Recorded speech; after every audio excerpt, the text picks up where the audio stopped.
So will you share some of the things that you've manifested? I know you keep track of your parking and have a Yes. 90% success rate, but then you've also won these contests also. Yeah. When I was very young, my sister and I used to play Yahtzee a lot. And we always thought it was more fun to get a lot of Yahtzees. And so we would get 3, 4 a game. And we'd get so cocky about it that, we'd roll and you kind of look at the die and I would just go, okay, this time I'm going to roll sixes. And it would happen.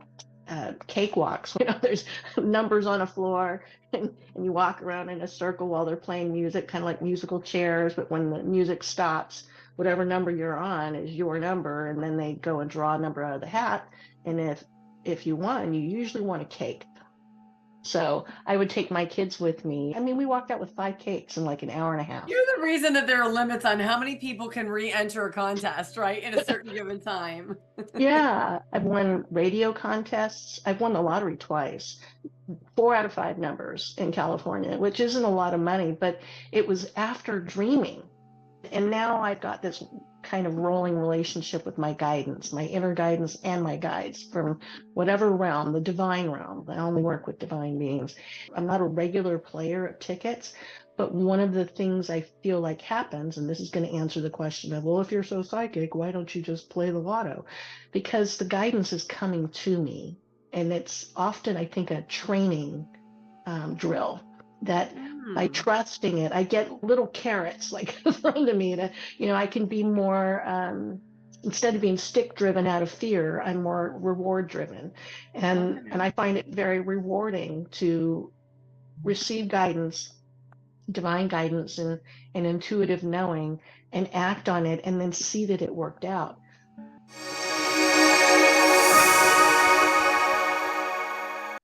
My guest today is Deborah Wold, and you might think that she's a little bit accident prone since she has been electrocuted, drowned, been in a car and a bike accident, and all of those things resulted in near death experiences for her. But maybe even more amazing are the gifts and abilities that she has been able to learn since those experiences, like lucid dreaming, manifesting parking spots with a 90% accuracy, and even winning contests. And this isn't something that she thinks she is only privy to. She believes that this is something that we are all able to do. And in one word, it's called manifestation. So, Deborah, welcome. Thank you so much for joining us today. Thank you for having me.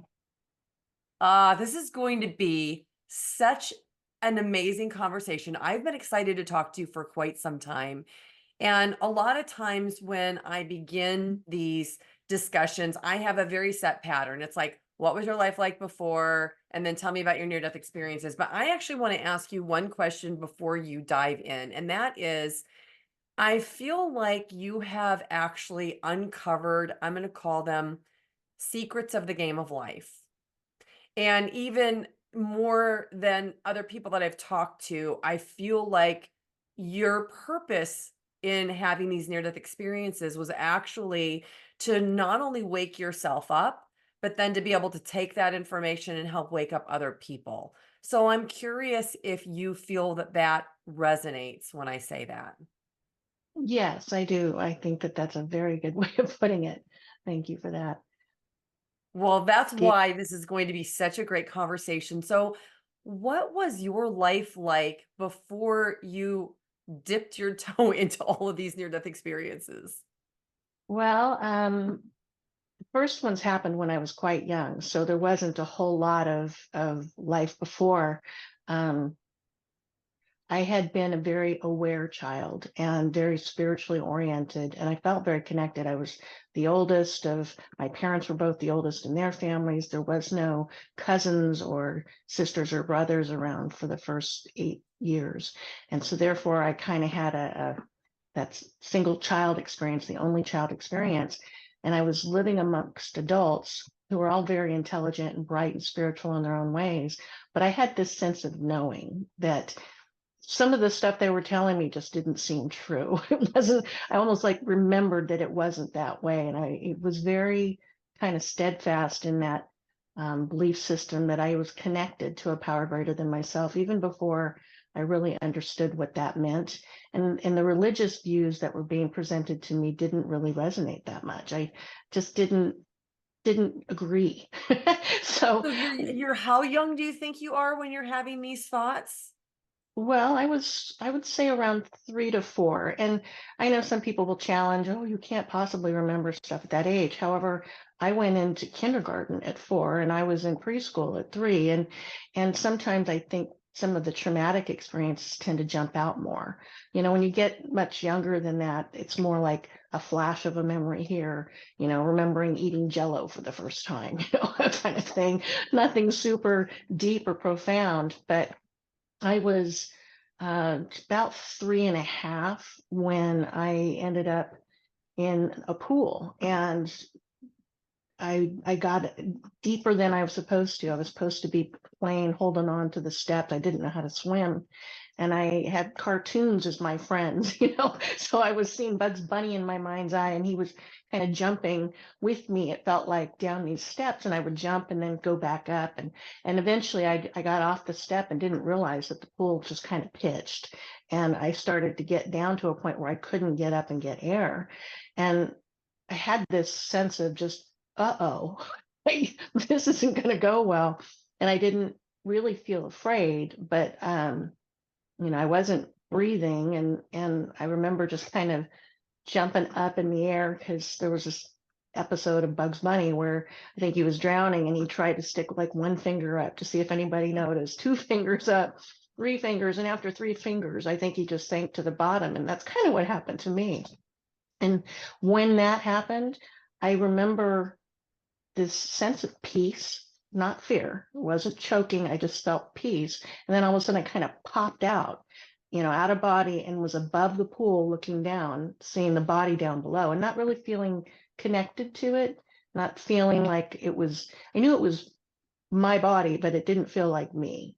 And then kind of watching everything happen as finally somebody noticed, and gentleman jumped in after me and, you know, dragged me up to the side and kind of resuscitated. And it wasn't a super profound experience, except what I can say is that I think really got me thinking spiritually, like, okay, there's more, you know, I am more than this body.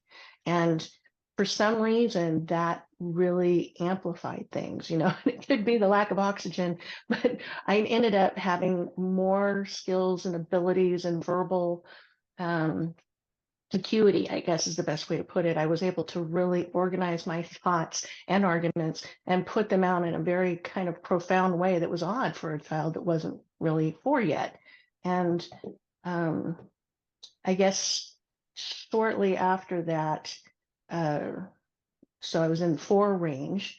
I was, you know, occupying myself. My mom was at work and somebody was watching me in the hallway. It was a giant building down in San Francisco. It used to be the Pacific Bell. They used to call them the Baby Bells now, and it became AT&T. But I was in the lobby and I was kind of playing around on the floor, and I found a bunch of paper clips and strung them together, and then thought, well, what do I do with this? I couldn't make like a necklace out of it, couldn't make a crown. And then I saw this outlet, which it looked like the big paper clips would go right in, and managed to, you know, shock myself to the point again, I kind of lost consciousness and awareness. Um, and eventually when I came to, I was on like the 4th floor of the building. I'd been in the lobby. So there was just this period of just feeling not there, you know, and not a part of things. Um, it seems to me in the elevator on the way up, I was looking down on me again, which is kind of odd.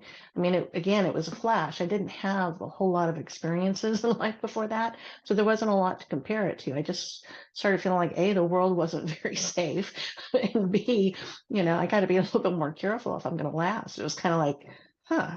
And again, I love that last comment. I gotta be a little bit more careful if I'm gonna last. yeah, if I'm going to make this one work.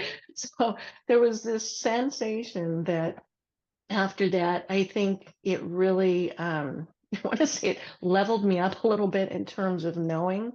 And I just started like being able to again express myself in a way that was very atypical for somebody who was 4, and that got my IQ tested and then got me into a private school. So kindergarten at the age of 4, and it was a pretty, it was a pretty educational place. I mean, there was French and ballet and knitting in kindergarten. It was trying to really You were kind of, knitting in kindergarten? well, I wasn't doing it well. I love that. But that they were exposing us. It was a rigorous, like 8 to 5 kind of thing. I mean, it was a long day for somebody who was 4, and um, it it was a great experience for me because it got me around critical thinking and very strict situation. And after that, I realized I was having experiences that it was difficult to explain to other kids and my parents. It just felt like there was this very strong interior world where see um, I could see things floating through the air like energy sometimes.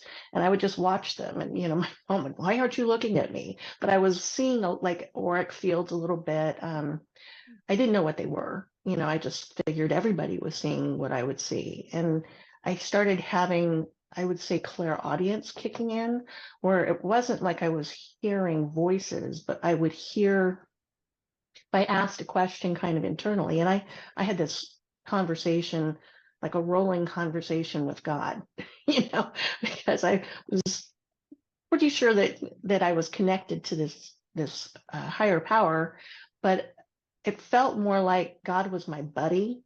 And I couldn't really interrupt my parents.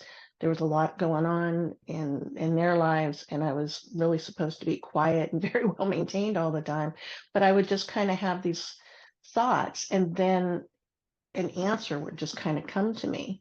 And oftentimes I would know things that I couldn't possibly know at that age. And it would catch, I think, my parents a little bit off guard. Um, it was interesting. I don't know how useful it was, but not long after that, I started having lucid dreams where I would have the same recurring dream. And if it scared me at all, there's one I remember. I was being chased across a room by a bunch of what looked to me like balls of light, but I thought they were fire. And I got kind of cornered and couldn't get away from them. And I kept having this dream over and over again. And eventually I got to the point where I would pause the dream and recognize I was dreaming. And again, I was like 4 or 5 years old. I would rewind the dream. And this was before we had VCRs and stuff. So rewinding wasn't really a concept back then, but I would rewind the dream to a point where it wasn't frightening and redream a new ending, kind of let it play out. And if I didn't like that, I would rewind it again and do that again. And, I was aware of certain technologies that were going to come to be long before they did. I mean, even at that age, my parents would ask me to do something and I would be watching something like Brady Bunch or Get Smart. That was kind of my era back in the early 60s. And I would grab or I would go up and turn off the TV and then go do what they told me and then come back on and turn it on. And they're like, what are you doing? And I'm like, I'm pausing it. But I mean, Get Smart was talking about shoe phones back then. So it made sense to me that these things would happen. And that's kind of continued throughout my life. I will often know that, like when GPS came out, I knew that there would come a time when we were all going to be tracked everywhere we went. I mean, that my mind immediately went there, like, this is going to be useful when my kids are teenagers, and it's just interesting because that being able to think ahead is something that I do feel was partially a product of those experiences that I'd had early on. So then didn't you also have a couple of later near-death experiences with a bike accident and a car accident? Yeah, I did.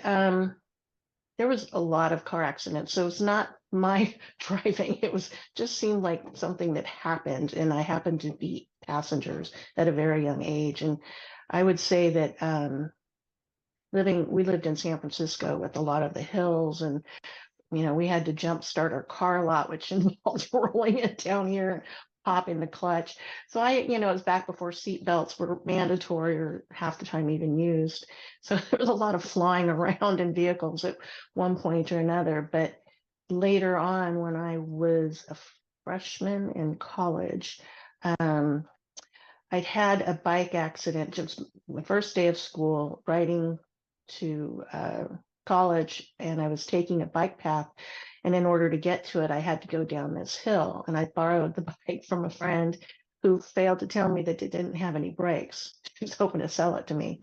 So I come careening down this hill, and there was just no way for me to make the turn. And I was either going into the into the American River, or I was going to hit something. And I did it the best I could to not lay it down, but I hit this cement pylon that had chains, kind of barring you from hopefully going into the river. And it flipped me over, and I ended up hitting my head and landing on the chain. And it actually cut through my clothing and into my collarbone and knocked me out. And I came to, and I was all by myself. My shoes had been knocked off, but while I was out, I was gone. Again, it felt like I was constantly trying to leave. Like, okay, I'm done. I'm out. Let's try new life. But Like, how many exit points did you plan for yourself? You're like, I'm going to test this one. oh my goodness, there's an experience that it felt like a dream, but I kind of heard my guide saying, "You always do this." Like, kind of chastising me. And like, what? And it was a this vision of like all of these people in a field in front of me, and they like, did they look familiar? And I realized that looking at them, there was mostly children, a couple adults, and I don't know, I didn't really see anybody I would have considered old, but it was, you always leave early. Don't you want to see what it's going to be like to stay? I was like, Is that oh, a reference to other lives you think you might have had?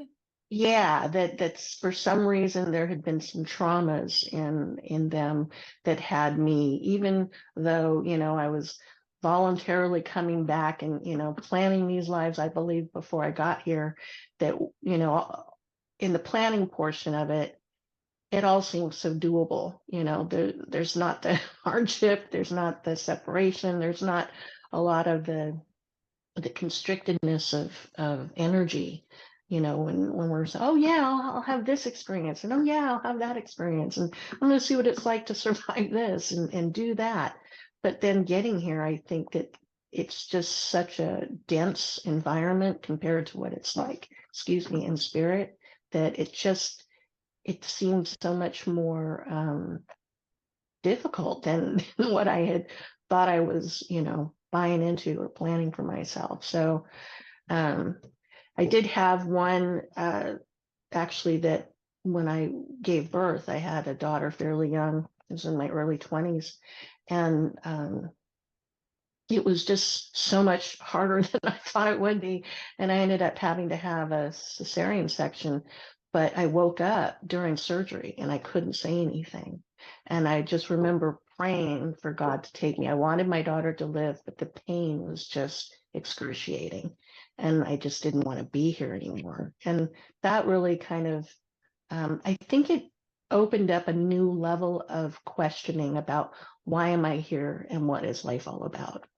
It was just very terrifying because when you have general anesthesia, they give you a paralytic to keep you still as well. So there's no movement. So even though I wasn't fully awake, but I was becoming conscious, I could feel the pain and there was nothing I could do about it. Some people talk about sleep paralysis, which I've not had, but this felt like waking paralysis. And I desperately wanted to be numb at that point. So after that, I started really questioning life in a lot of ways. What we're here to do, and why is it so hard, and why do good things happen to bad people? All of those questions that there weren't really any answers to, and I don't know that there are now, except that it appears to me, having lived a few decades more, that that these are challenges. Some things are going to happen. It feels to me like they're planned events. These are things I agreed to. And, it could be the car accidents. It could be, electrocution thing. It could be a lot of those things are just simply, I want to call them waypoints, that it's not so much good or bad that they happened. What's really the lesson is, how do we move through them? How do I move through them with grace? And what do I learn from it? What is the takeaway? Because in general, the worst things that have happened in my life from a experiential point of view, in the moment it really sucked. A lot of those things have actually been the greatest gifts. I call them the best worst things that have ever happened to me, because I they love have that. The best often worst things. the best worst things that have ever happened to change the trajectory of my life in ways where it completely reoriented me in a new direction, to have new experiences. And uh, it wasn't wiping the board clean, because I was still carrying all the memories of what's already happened in life, but it gave me a different perspective. In an auto accident that I had, it was very traumatic, and I, I was really mad at God as it was happening, because I could see this woman had pulled out into an intersection on a road that was near my home, and they'd just put up a stoplight. And these neighborhoods were like 35, 40 years old. So this woman had lived in this neighborhood, and there'd never been a stoplight there. And then suddenly there's a stoplight. She went through it and then realized it was red. And so she stopped. And I wasn't going terribly fast. It was about 30, 35 miles an hour, because I was just kind of coming up a hill. And I remember seeing her as I crested the hill right there. And I could see her looking at me. Her eyes were really wide. And she was older, like, I want to say late 60s, early 70s. And I could tell she didn't know what to do. But I was in this big Chevy Tahoe at the time. And I remember thinking, oh my God, there's nothing I can do. I'm going to hit this woman. I'm going to kill her. I'm going to die. And this is really going to hurt. I was having like that speed up of thought. And as I was thinking, I'm looking in my mirrors, and I had had some flying lessons before then. And, they were telling you, whenever you fly a plane, you have to fly it no matter what. Like, if all the engines fall off, you still fly that plane until you're on the ground or in the ground, however that works out.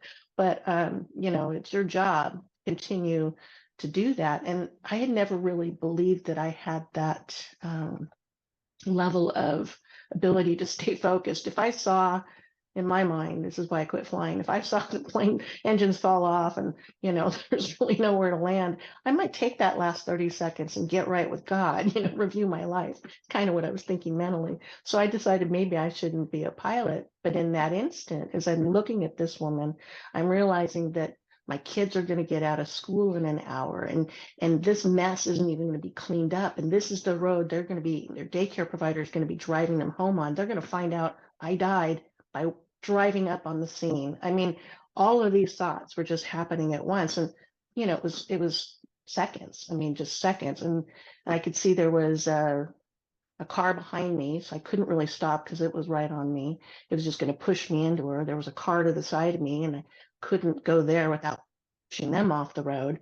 And then there was oncoming traffic, and I was like, I'm not doing that. And I was like, God, I'm not even speeding. I'm not doing anything wrong. I can't believe this is how I'm going to die, And so at the last minute, last second, really, millisecond, I just picked a hole in oncoming traffic and went through, and then went off and head into an embankment. And that one was, I feel like I was gone a while, and nobody came to my car. They pretty much assumed I was dead. And there was a guy painting his house on the side of the road who was an off-duty EMT. There was an emergency room nurse behind me. There were all these medically Talk about teed up for success, like to stay. to stay. Yeah, to stay. But I remember it was very much like the accident with the bicycle on the first day of college. I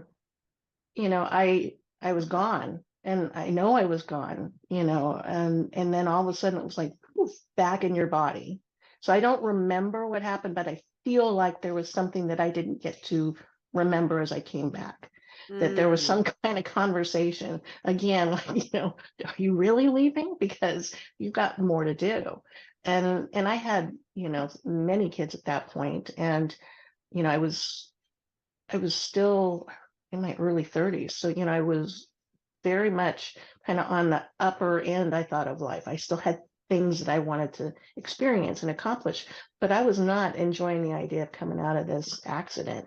And so when I came to back in my body, um, thought the car was on fire. It was the airbags that had deployed, but I couldn't get out of the car. The whole frame was just bent. The Tahoe was totaled. Her car was totaled, but people had run to her. I don't think anybody wanted to see what had happened to me. So I finally managed to kick the passenger door open and kind of rolled out onto the pavement, and people started coming over. And that actually changed, again, the trajectory of my life. I ended up having to leave a job in medical sales, which I thought I was happy with, but it wasn't. It was satisfying. It just wasn't my calling. It looked good on paper. It provided a life. It gave me a way of supporting my family, and I literally couldn't do the job anymore. I tried, and I even had my mom driving me, because I had a very large territory, and driving me to appointments and helping me carry the equipment in. It was just not doable, and I had to give up the life that I created. Basically, I could no longer afford, and medical uh, health and wellness and pain management became my life. And I was always a fitness person and in wellness, but now I was very angry in a way with coming back and having everything just fall apart, is what it felt like. But there's a phrase that I hear a lot. Sometimes your life has to fall apart before it falls back together. And that's Mm. that best worst thing again that happened. It Mhm. changed. And after a few years of feeling sorry for myself and going through all kinds of different medical procedures and invasive things to try and help deal with some issues with my back and my spine, I remember being in an office for pain management group, and a lot of people and they're telling their stories, and this woman's looking at me and listening to me, and she said, it really feels like God has saved you more than once. Maybe you ought to figure out why. Wait, was this without knowing what had happened to you? She just she intuitively said that to you? we were talking, people talk about their pain. She didn't know all of the things. She just knew about that one accident. But when I started looking back, it's like, yeah, I've been saved like a lot of times, so many times. It's kind of funny. I'm like, doesn't this happen to everybody? Because it feels like it's always happening in my life, and not just me, and family members. Maybe we're all of the same vibration, and it just, we're drawing certain experiences that just seem very intense and unusual. But in any event, when she said to me, maybe you ought to stop feeling sorry for yourself and figure out why God keeps saving you, I was like, what are you here to do? I went, oh yeah, maybe I ought to. It was like somebody threw cold water in my face, and I was like, all right, maybe there is a reason, maybe there is a plan. And I was very kind of agnostic at that point. I didn't think I believed in God, but I was sure talking to him a lot in an angry kind of way. How do you talk to somebody you don't believe exists? Either there was some part of me that was still there, but when I was younger and had so many traumatic experiences, I remember at one point thinking that God stopped talking to me around the age of 10. I wasn't hearing anything anymore. That kind of conversation I was saying I was having internally, the answers weren't there anymore. And I remember saying, I think I said it out loud, well, if you're not going to talk to me, then I'm not going to talk to you either. And that was it for about 10 years. I was very not into spirituality. Nobody could talk to me about God or anything about it, because it's like, nope, not doing it. And Wow, that's a 360 right yeah, there. it's huge. And from that, I ended up getting back into fitness and wellness, which was something I'd done in college. It's something I'd always enjoyed. I was a gymnast when I was young. I was also a dancer when I was very young. And what was fascinating to me about it is I kind of dragged myself to a gym thinking they might just hire me as a receptionist. You know, I could check people in. I felt like that was all I was good at anymore, is kind of standing there in pain. And within a few months, I ended up becoming a trainer and then a sales manager and the Pilates and rehabilitative fitness, and later on into um, energy work. And it just was so much fun. It felt so easy. And I realized in that process that even though I wasn't creating the life that I thought defined success at that point, I was I was actually helping people in a way that I would never have done if I'd stayed in medical sales. And there were so many perks to it, but it was also a way to kind of lead me in. And this is why I think these things happened. I was getting very off on a materialistic path when I was younger. You know, I had a few houses, I had some nice cars, I had some good toys, I could travel when I wanted. You know, there was a lot of things, but I was very empty inside. I felt depleted all the time. I was always looking for that company that had ethics and morals and values. And I would get disappointed by the materialistic focus of a lot of their marketing programs and products and whatnot. So I would shift around a lot, but by switching into fitness and wellness and having these injuries and having overcome them in a gym environment and with things like acupuncture, and I mean, I tried everything: biofeedback and Reiki and a thing called body talk. And I mean, if somebody had told me to sit under a copper teepee at that point, I would have, I would have just done anything. I wanted the pain to go away. And what was fascinating was it only took about 6 weeks once I started working in a fitness environment, and somebody had shown me how to use a foam roll. And within 6 weeks, the back pain went away. And suddenly I went from working, 2 days a week to full time to within 3 months, managing a fitness department. I was really just shocked that my life could turn around so fast. And within that, there's still that pain that I experienced would come back when I wasn't living a balanced life, when I was doing too much or not eating right or drinking too much caffeine. And I had to keep refining my practices more and more.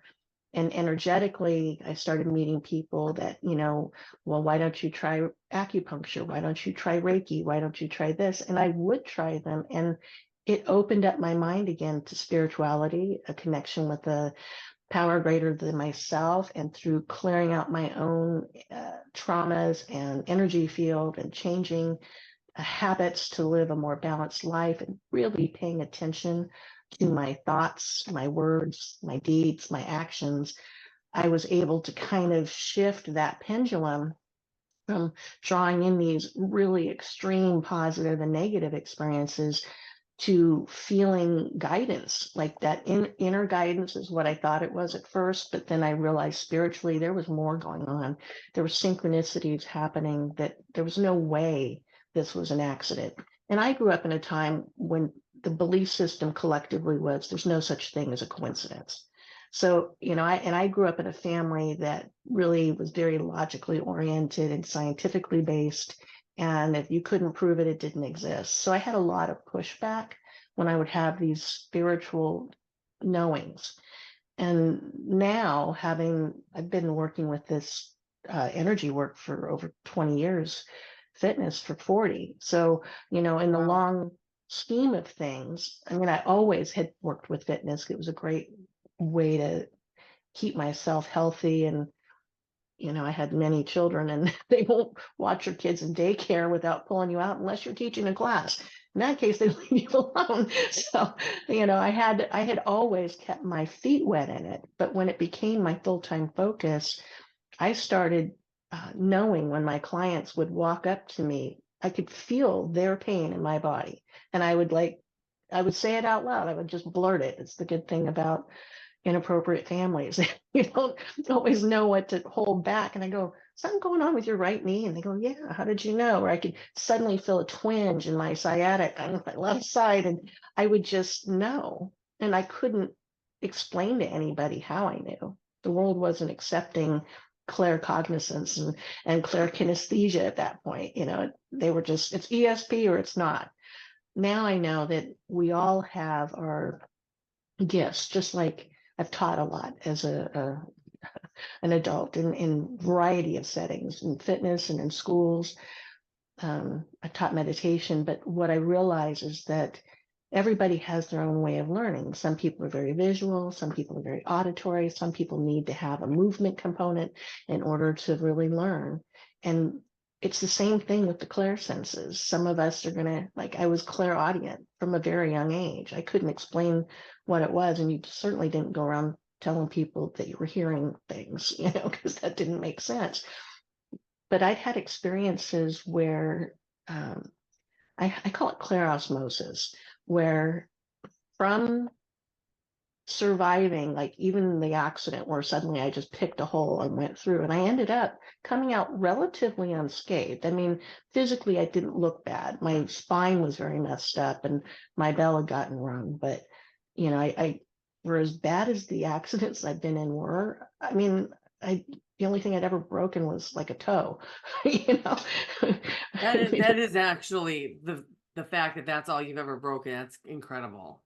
I had an airbag not deploy and my car was totaled Well, and and I I still wonder if came it out. had have, you would have for sure not lived, because sometimes that's what takes you out, not saves you, depending on how close you are to it, right?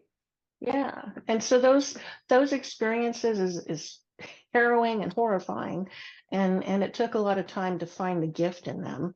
But that knowing how to heal and being so open to a variety of modalities and methodologies. And I mean, at one point, I trust totally in doctors and medical science until they wanted to do something that just seemed absolutely ludicrous to me. And when I asked them, well, what happens if this doesn't work? Because it just would have messed up my back even more. They go, well, we don't know. It's a study, And I'm like, you guys are really just practicing medicine. You don't I love know what it. you're doing. Practicing. Yes. You're just practicing. And from then on, I stopped handing over my sovereignty to anyone. I was responsible for this body, nobody else, because, the suggestions, when it was ridiculous to me. And so then I realized that by being open-minded, because pain will do that, long-term chronic pain will make you very open-minded. And apparently that's what I needed in order to Oh. get back in alignment and in attunement with a spiritual way of life, and really trusting that if I remained open and did a good job of keeping my vibration high and my energy field clear and my body well nourished and hydrated and fed properly, that I could perceive things that at first, I would take credit for. I would think, oh, this is my idea. Something would pop in my head and do this and it would work, or I would feel better. And it wasn't just really for me, it would be with clients. I would just intuitively go, let's try this, let's try that, different energy tools. And I would see miraculous things happen sometimes. I could never tell you when it was going to happen, but it did. Can And you give us from, an example of some of the miraculous things that really yeah, stand out to you? yeah. Well, so from a client perspective, I had a tool. It was called an AM wand. It was a 0 point energy wand that another friend, a client, had given me, and the reason she gave it to me, it actually creates a 0 point energy field, which was the theory is that that's what a healthy cell vibrates at. That's the vibration of attunement, alignment, and health.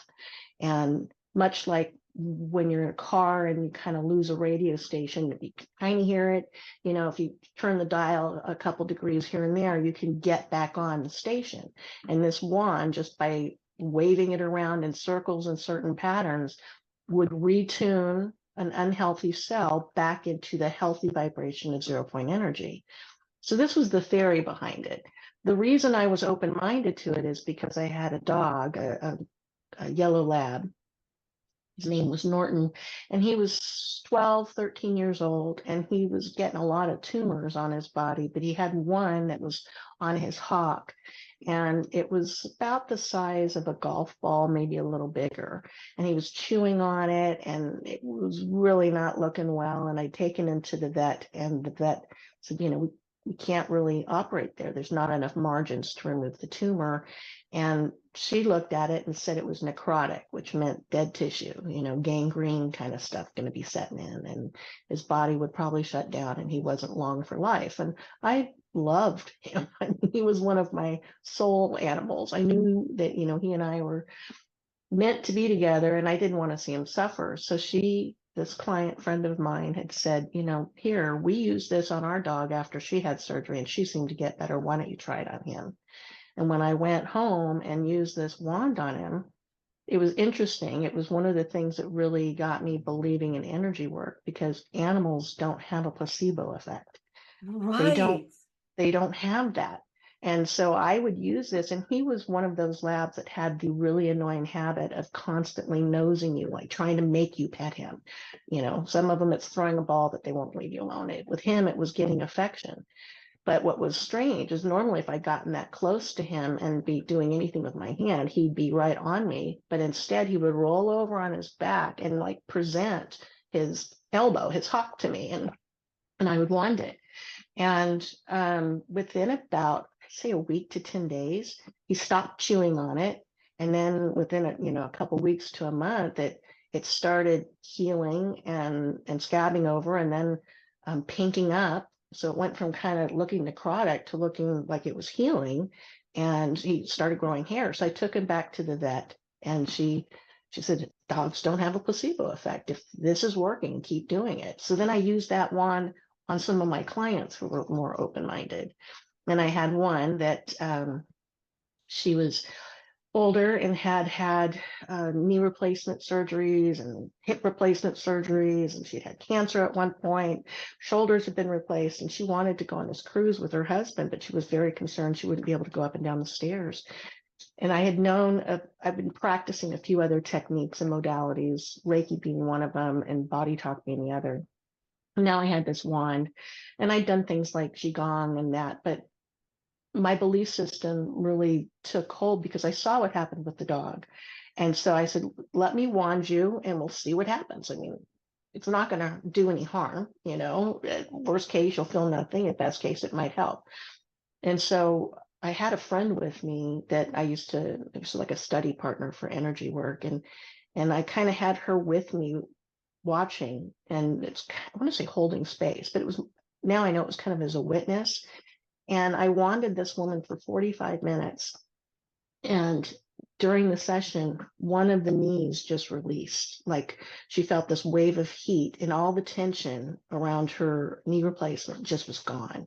And she'd not been able to get on her knees for years. And if she did, it was like pain between a 2 and a 5. She couldn't garden. She couldn't look for things under the bed. There was just no mobility. And she was a nurse, an emergency room nurse, and they're usually kind of tough. They don't really acknowledge pain. But in any event, while we were there, it just released. And she said it went from, like a 3 down to a 0, no pain whatsoever. But her left knee was still bothering her. And I said, well, see what happens. I think 45 minutes felt like enough. And I said, if it doesn't take, then let's try the other one on Monday, because she was leaving like on Tuesday or Wednesday. And she called me later that day about 2:00, and we did the session around 11. And by 2:00, she said she was in the grocery store, and all of a sudden the other knee just went, like this sense of heat just poured through her body, and the knee just released. And after that, she went on the cruise. She was walking up and down the stairs. She started gardening. She was on her knees. And her husband, and she took me out to dinner because he's like, I want to know what you did to my wife. You wanded her. I mean, and he was like the medical director of a hospital, so this is blowing his mind. I mean, it was very fascinating to me, but it helped me to see that this stuff works. That there's more to our body, that by being open-minded and being willing to try it, if you're in a place to heal, these things can happen pretty miraculously. Oh my There's gosh, a yes. Yeah, they really say it's the openness of the client and the power of the healer. Those two things, when combined together. And the technology, because you and I both come from very similar backgrounds. You had your medical devices. I worked for a pharmaceutical company. Like, we grew up thinking the only way to heal is somebody does an operation, put some type of device in you, or you take a medicine, and that's the only choice you have. But I love that you are sharing this with the 0 point energy, because I, like you, have also been seeking to find modalities, because I've known for a long time everything in the future for healing is going to be vibration, energy, light, and frequency. Exactly. And sound. Sound And is sound. an Yep. amazing healer as well. Frequency. And all of those things have been coming true now. They have, science backing it up. Quantum Yeah. physics was very woo-woo in the past, and now it's like, get on board. I mean, an MRI functions because of quantum physics.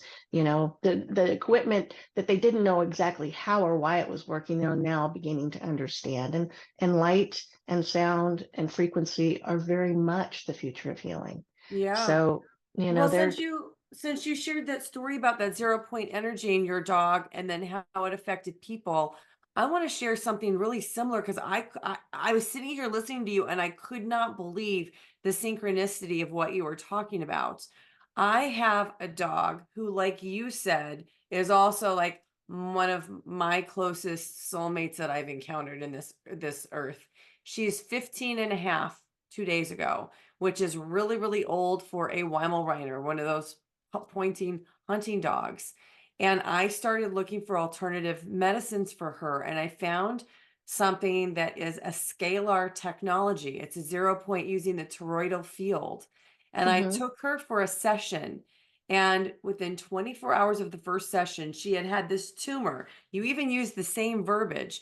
It was the size of, I call it, 1.5 golf balls on her. mhm, And that night, it turned completely hard.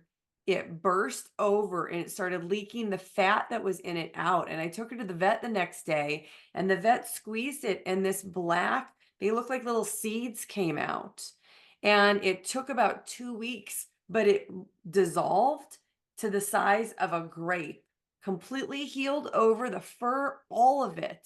And it was yeah, completely normal. And I think that it was her body ridding herself of something that potentially had the ability to take her in a direction that was going to either make her life over sooner or debilitate her, what health that she had. And we right. use it on ourselves also, just like you experienced. And I had several things that healed. I had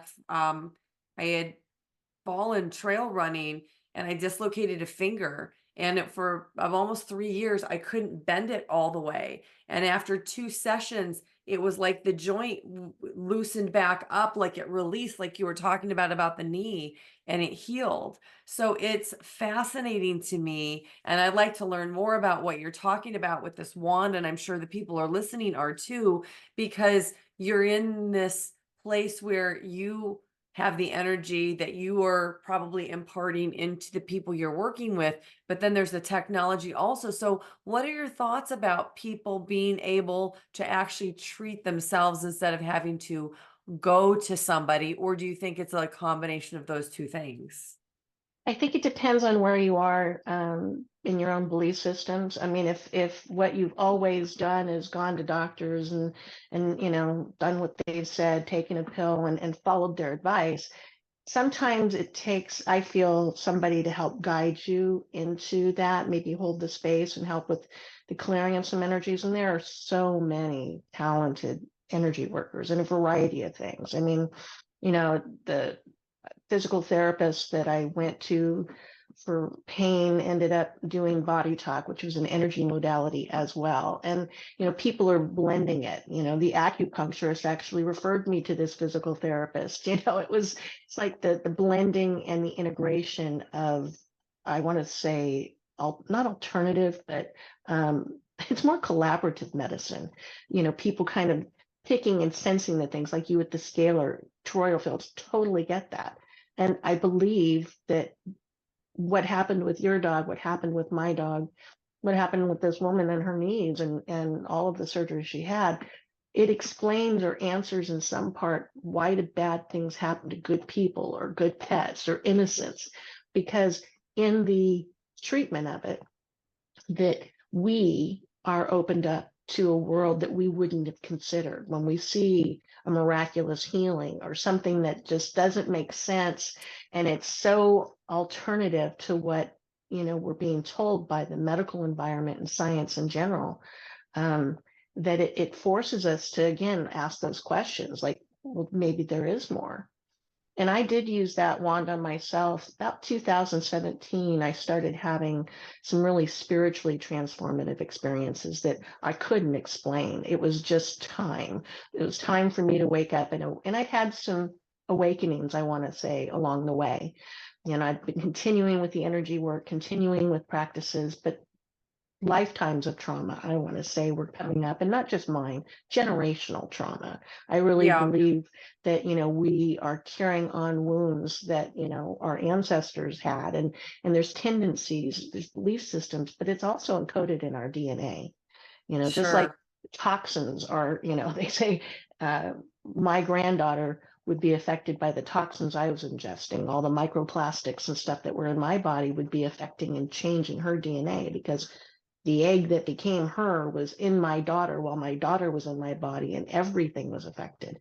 Generational trauma works the same way on an emotional level, because every emotion, every feeling creates a chemical, right? And those Mm, chemicals, if a mom is bathed in worry or fear while she's pregnant, so is that fetus, so is that child.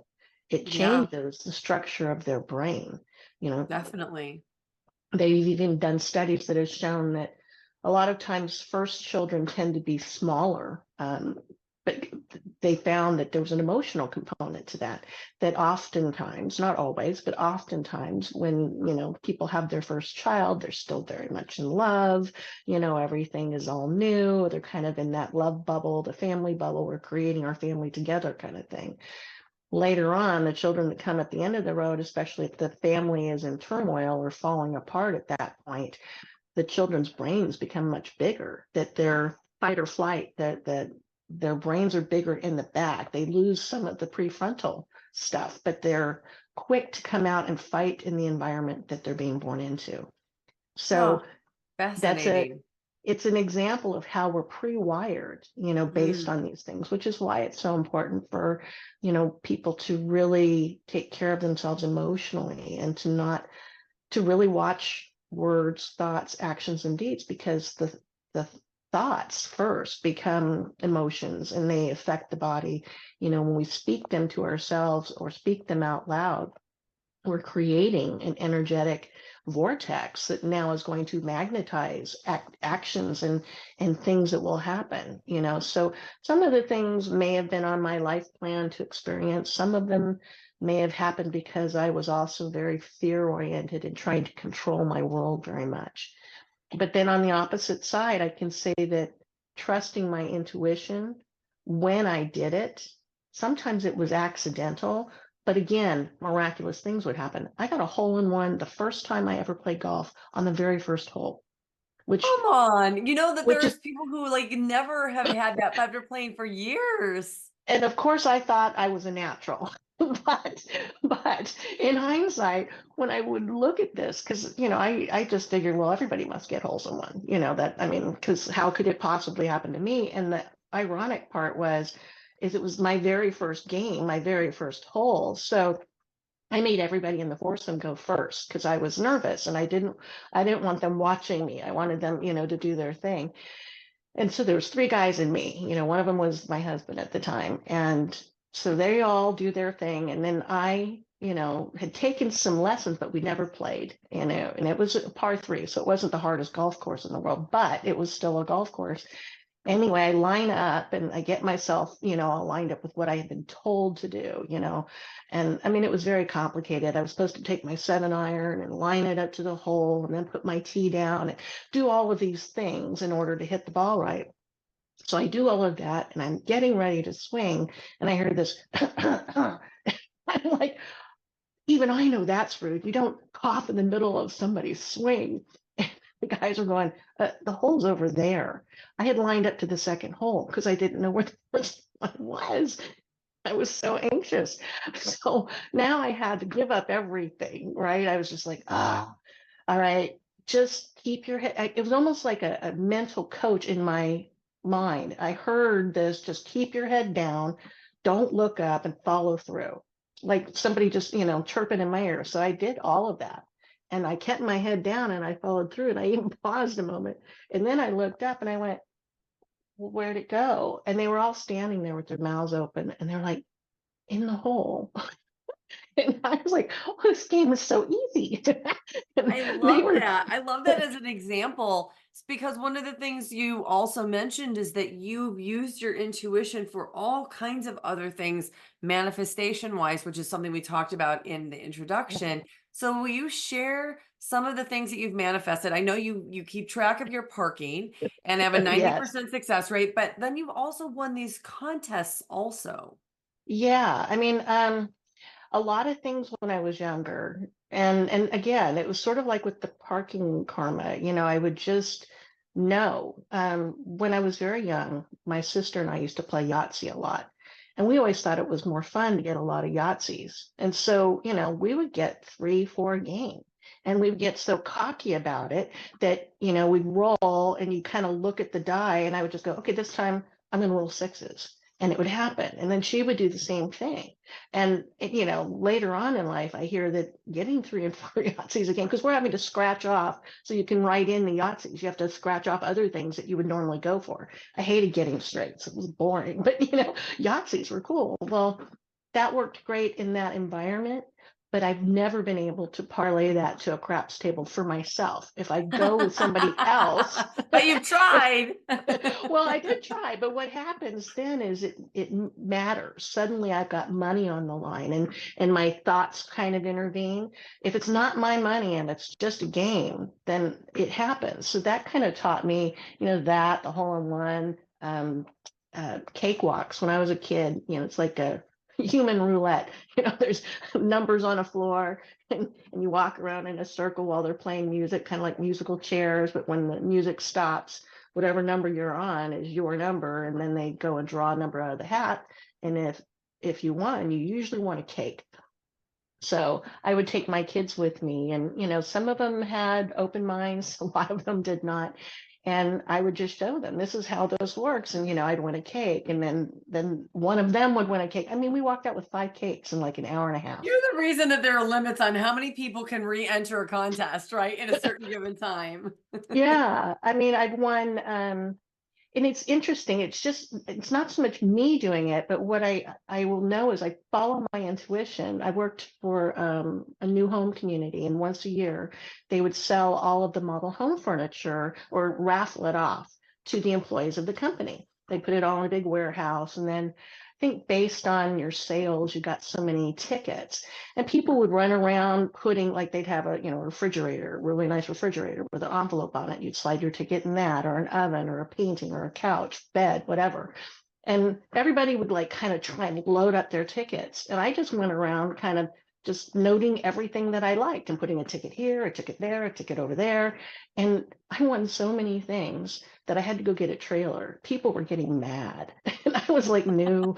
And it's just like you had a second when they drew your number. Do you want this fake plant? Yes. You have to I go love over it. there. And I had this whole little section. So, I started seeing it. I mean, if I went to a golf tournament, I could show up late and put a ticket in, and then they call right away and I'd win like a golf bag. I've won radio contests. I've won the lottery twice, 4 out of 5 numbers in California, which isn't a lot of money, but it was after dreaming like the night before that I would win. And instead of just going, oh, well, that's a nice dream, I went because I'd never played this game before. It was Fantasy 5. And I was like, I've never played Fantasy 5. Wonder if I should play Fantasy 5. And I didn't play a lot. I played like $5, $6, I think. And I won, I think, 3 numbers. And I was like, well, okay, but that's not what I dreamt. So I just rolled the $18 that I won back in the next night and won 4 out of 5. That happened to me again about 2 or 3 years ago. And I was trying to make a decision about something, again, a change of direction in life. And this time it wasn't a dream, but as I was driving down the road, it almost felt like somebody tapped me on the shoulder. And I look over and I see this sign, Lotto Fantasy 5. And I was like, is that something I'm supposed to do? And now I've got this kind of rolling relationship with my guidance, my inner guidance and my guides from whatever realm, the divine realm. I only work with divine beings. And I kind of heard, yeah, go ahead. And so I was like, well, so I guess it's kind of like flipping a coin. And well, if this works out, I guess this means I should do this thing that I was kind of afraid to do. And again, 4 out of 5 numbers, and it was, Wow. I hadn't thought about doing it. I'm not a regular player of tickets, but one of the things I feel like happens, and this is going to answer the question of, well, if you're so psychic, why don't you just play the lotto? Because the guidance is coming to me. And it's often, I think, a training drill that by Mm. trusting it, I get, little carrots like thrown to me to, I can be more, instead of being stick driven out of fear, I'm more reward driven. And Okay. I find it very rewarding to receive guidance, divine guidance and intuitive knowing and act on it and then see that it worked out. One time I did have a dream and I dreamt that I won like a scratchers ticket, and I don't play scratchers. I don't, it's kind of like a slot machine. To me, it's not, there's something about it that's mechanical, it's not like the pulling numbers out of a hat, like the, Sure, sure. Yeah. it's either you're going to win or you're not. And to me, I want a little bit more like divine intervention showing up. But anyway, I was like, okay, I will. It feels like I'm supposed to get a scratcher, so I got this scratcher. I won every single spot on that scratcher. And now I didn't get the grand prize, but everything that showed up, every square had some sort of prize. And I was really I've never seen anything. I took pictures and then I started taking pictures of all these things because I needed to have the evidence for myself. And now my thing, I enjoy energy healing and energy work, but my real love, and this gets back to, can people heal themselves? Yes.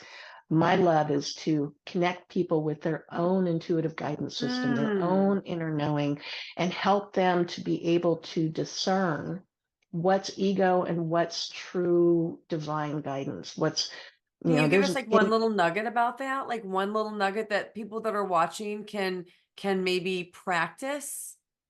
yeah. One of my favorite things to do is, for me, I can do it because I live alone, and, I can play with spirit all day long. I get up and I ask, for very cool things to happen, make things very obvious. And, please, no whispers, no small voices. I No, you want want to be hammered billboards. over the head with it. Yeah, knock my socks off. Show me something really cool.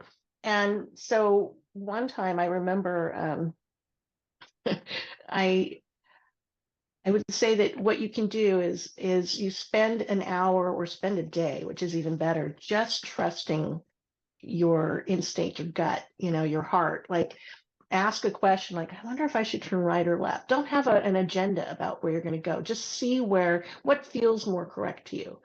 Now, for me, that works because I have a very strong felt sense, right? I can feel people's energy. I can feel people's pain, so for me, that's my strongest. If yours is clairaudience or if yours is clairvoyance, it may show up to you differently. Just, ask for guidance and then ask in a way that's going to be helpful to you. If you need to say it out loud, honestly, clairaudience for me works best when I talk to myself because the thoughts being created in my brain, I'm using my own energy to create a vibration through my vocal cords. The vibration goes out into the environment and it circles around and it penetrates my own eardrums, right? It goes right back into my body. So when I say, I wonder where I dropped my keys, I wonder, are they in the house? And no, it doesn't feel right. Are they outside? Yes. Okay. So what you do is you start trusting, right? If you lose something, just ask yourself, where is it? And like, is it in here or is it over there? Well, it feels like it's over there. Trust your guidance and spend an hour, spend a day doing it and see where you go. Go to a store where you don't have an agenda to buy anything. I think thrift stores are great for this because you never know what's there. You can't predict it. But I Yeah. will just go, it feels to me like there's something in here for me, and I'll feel like a yes. I'll think, okay, is it on the right side of the store? No, it's on the left. Is it in the front? No, it's in the back. So I'll walk over directly. It almost feels like a magnet's pulling me.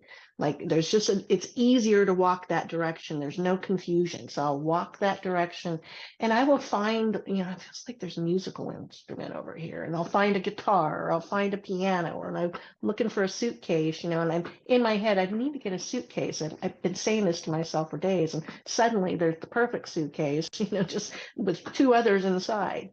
And it's like, oh, it's a game, with It is a that. game. I It's a love that you game. said that. Yeah, spirit makes it fun. And there was this one time, I hope my mom will forgive me on this, but she was not understanding, nor was she enjoying the sudden intuitive thing that was going on with me. And it was freaking her out a little bit because she was raised in a very kind of Catholic environment. And she, not now, but it made me look a little weird, I mean, it's not unusual when you're having spiritual experiences to feel like you're kind of losing your mind or for your family to start worrying about you because you shift so dramatically. And I just remember getting very frustrated with her and because I think she just didn't want people to think strangely about me and poorly about me, but I was committed. I was having too many synchronicities for this to be not real, and it felt almost rude to ignore it. So, I just needed to kind of cool off. I left the house and I did what I just suggested, go out I had no agenda where I was going. I just needed to not be home. So I go out and I'm like, do I go up the hill, up to the right? No, downhill. Okay, left. And I just went, I could feel like, this light, no. And before the next light, I'm like, parking lot over here. Yeah. Okay. Turn in there. And there was two stores. There was a grocery store that I usually went to, and there was a health food store that I'd not been to yet. It was a small town, but I really hadn't gotten that far yet.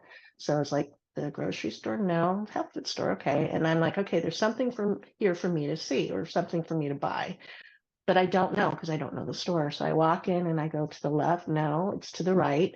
And then I just started pointing at the different aisles. It wasn't big. And at first, no, second, that's the third aisle. Okay. So I go over to the third aisle. I go, is it on the right side? No, it feels like it's on the left. And then I start pointing at the different shelves. I'm like, not the first, not the second, it's the third shelf down. So then I just kind of was walking down like that magnet feeling pulling me. And I didn't have my glasses on, so everything looks blurry. And all of a sudden I kind of feel this stop and I'm like, okay. And almost like somebody pushed my head towards I could see this angel right behind me. I didn't see it physically, but it felt like something was pushing me forward. And I look and there's a spice that I'd never seen before called Slap Ya Mama. And I was like, oh, the spirit has a sense of humor because I was frustrated with her for doubting that I was having conversations with spirit. So, Wow. and I now love that synchronicity. it was amazing. And I did buy the spice. I never really used it for jerk chicken, but occasionally now, when I'm really doubting myself, I'll be in some random place that I have never shopped at before, and I'll magnetically feel pulled down an aisle right in front of Slap Your Mama. And it's like, I have yes, never this even is, heard of that. That's so crazy. yeah, it's very funny. So to me, it was like, wow, there's these jokes. I mean, everything is being witnessed, everything comes into play. And from there, it became like random numbers started, 1111, but really noticing what I was thinking. So meditation became huge. Being able to be an observer and put together, wait a second, I'm seeing 1111, 111, I'm seeing it all the time. And I was told that by a mentor that basically that meant that the universe, now we know it's the multiverse, is actually kind of supporting that thought that you're having right at that time. And you've got about 5 seconds to take some action. It's kind of like being a surfer and catching a wave. Whatever you're thinking, whether it's something you like to manifest or you don't want to manifest, you've got 5 seconds to make a decision if you're going to ride this energy and either, go for it or change it in some way. Otherwise, you kind of have to wait until that energy builds again. But at that time, Wow. it's excellent manifestation time. But in order to Oh. do that, you have to notice what you're thinking. So now I know when certain numbers pop up, it's the universe is mathematical, and it's a way, or the multiverse is mathematical. It's a way for guidance to come in. And I started developing this lexicon of everything. Certain images have certain medium, or like mediums will say they have certain meanings. When I hear fire trucks, it usually means I'm going to be moving soon. When I notice them, you can hear them, but when they start, it starts happening a lot. And then it's almost like the sound is highlighted in a way. And it's like, Hmm. notice this. And it's like, oh, or when I see ladybugs for me mean I'm going to be traveling somewhere soon. And it was because when I was a kid, my dad put this giant ladybug on the outside of my black Samsonite suitcase. So when I flew, I would know, and nobody was doing it back in the 70s. So, I had this ladybug. And I've noticed whenever I start seeing ladybugs, I usually hear the word or feel the word travel is coming. And sure enough, a trip will usually start showing up. So there's all Wow. kinds of ways to develop your own dictionary, if you will. Different numbers mean different things. And there are books that will tell you in a general way what they mean. But you But start with that. it's not the same as developing your own and understanding what your own, it's like your little key card. Yes, it's almost like your own private teacher's edition Yeah, of life. So for love me, it. one of the things I notice now is when I see the numbers 1, 2, 3, and I'll see them like you would see, 1111, just starts showing up a lot. The address is 1, 2, 3, the phone number is 1, 2, 3, say 1, 2, 3 on the clock. I start seeing that. What I hear is easy as 1, 2, 3. Whatever I'm thinking about Oh, doing in that particular moment is going to go easy. It's like oh, spirit's got it. wow. Just put the energy into it. But from there, when I start seeing 4, 5, 6, it means okay, you're going to have to do some work. 6, 7, 8, it means like you're going to have to buckle down. 7, 8, 9, it's going to be hard. But when the numbers start reversing, I know that the activity is kind of coming to an end, if that makes sense. It does. I love that you shared that because this to me is the most powerful reason why people listen to these interviews is not just to hear about an experience that you've had, but to take the knowledge and the wisdom and what you've learned over time so that they can apply the things that you've learned into their lives for free. I love this. So, Deborah, I would imagine that people who are watching this conversation would love to connect with you. So, what do you do? How do you work with people and where can they find you? Well, I do have an email address, obviously. It's Deborah Wold, which is WOLD, DEBORAHWOLD at proton.me. And that can book a session with me. I'm in the process of writing a book. I mean, everybody seems to be writing a book these days, but mine is really about intuition. It's almost like intuition 101, how to discern it, how to grow it, how to trust it, how to play with it, and how to really utilize your own discernment so you don't have to go to people like me in order to have readings. I mean, yes, I think it's very helpful to have somebody periodically who's completely unattached to the outcomes in your life in any way, give you some guidance from what they're picking up. And there's a lot to be learned. But Yeah. I do sessions with people now individually, and then the book, I'm hoping it probably won't be out until next September, but I might do it in little pieces. I'm trying to make something small and then like a workbook, a working journal for how people can utilize it in everyday life and not have it be, the big monstrosity, but just kind of like a guide, this is how you Sure. can clear your energy field, colors matter, food, essential oils. I mean, just so many different things, music, solfeggio tones, sound healing, how to really build it up so that manifestations can occur every day for you as well, I because we're love all it. manifesting. And Oh, that to me is the most exciting thing because once you know how to manifest, you can manifest health, you can manifest abundance, you can manifest, a purposeful life. And what I really do believe is that if we're all tuning in to our intuition and our inner and outer guidance systems, being able to discern what's happening, then we're able to bring our best selves and become who we were created to be in a more full way. And if everybody was doing that in this world, then we would live in a pretty magical place. And the fun thing is by making it fun, it does tend to feel like you kind of invited to Hogwarts in a way, because I magic love does start. it. It really starts happening, and it's like you can't really even explain some of these things to other people, which is why it's so important to journal, to have, Yes. notes and take pictures, because You at won't some remember point, it. You think well, you will, or but you won't remember it accurately. yeah, and this would be the last takeaway is I put two files in my notes section on my iPhone. One, because I had a healer tell me, you're going to want to start documenting this. I mean, this was like 6 years ago. She was like, you're going to want to start writing this down, because at some point you're going to be writing about it, but you're going to need it in order to believe that it happened.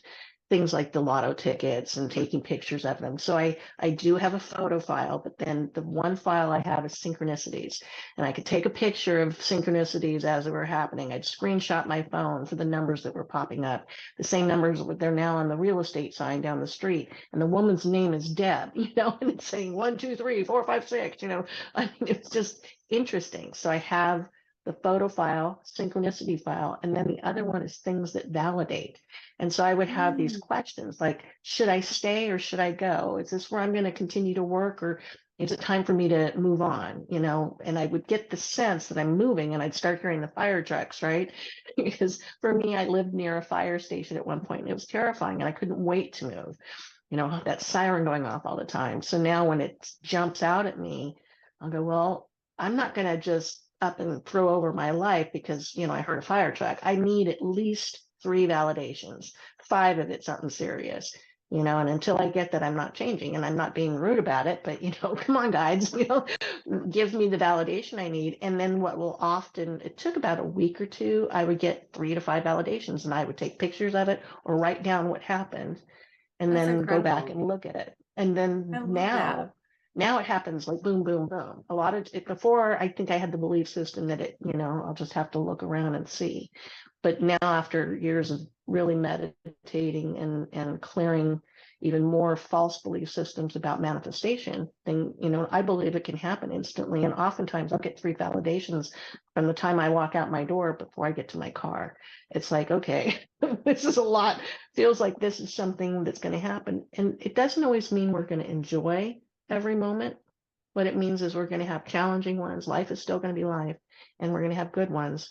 But by learning how to become less attached to outcomes and more attached to the process, it can be more fun.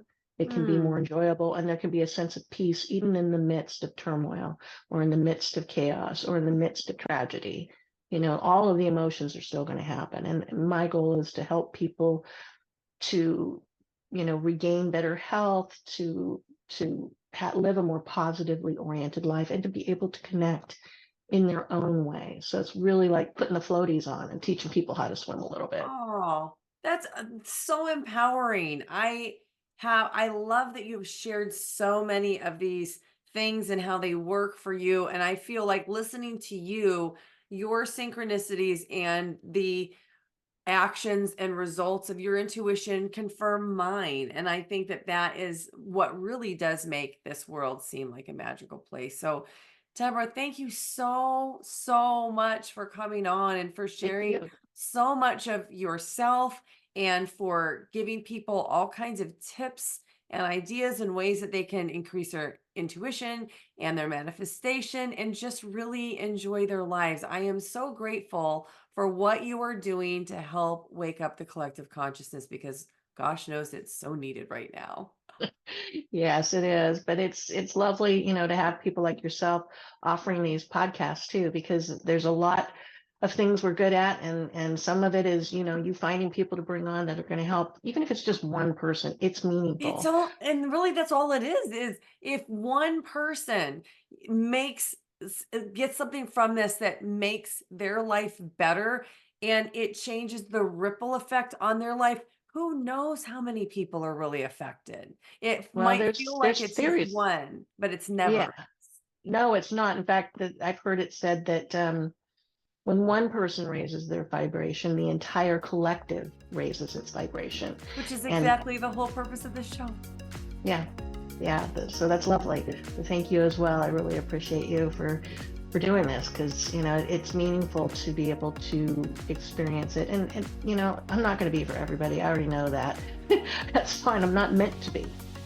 There's all of us have our niches and the people we're going to appeal to. And if it does, Sure. great. Give me a holler. I will, set up an appointment and see how I can be helpful. And if it doesn't, well, go listen to somebody else. It's fine. Yeah, it's great. It's great. Well, thank you so much again. And thank you everybody for watching. Thank you. Next up, check out this playlist of other NDE interviews. Please like and subscribe. It really helps this channel to grow so I can bring you more content. Thank you for watching. I'm so glad you're here.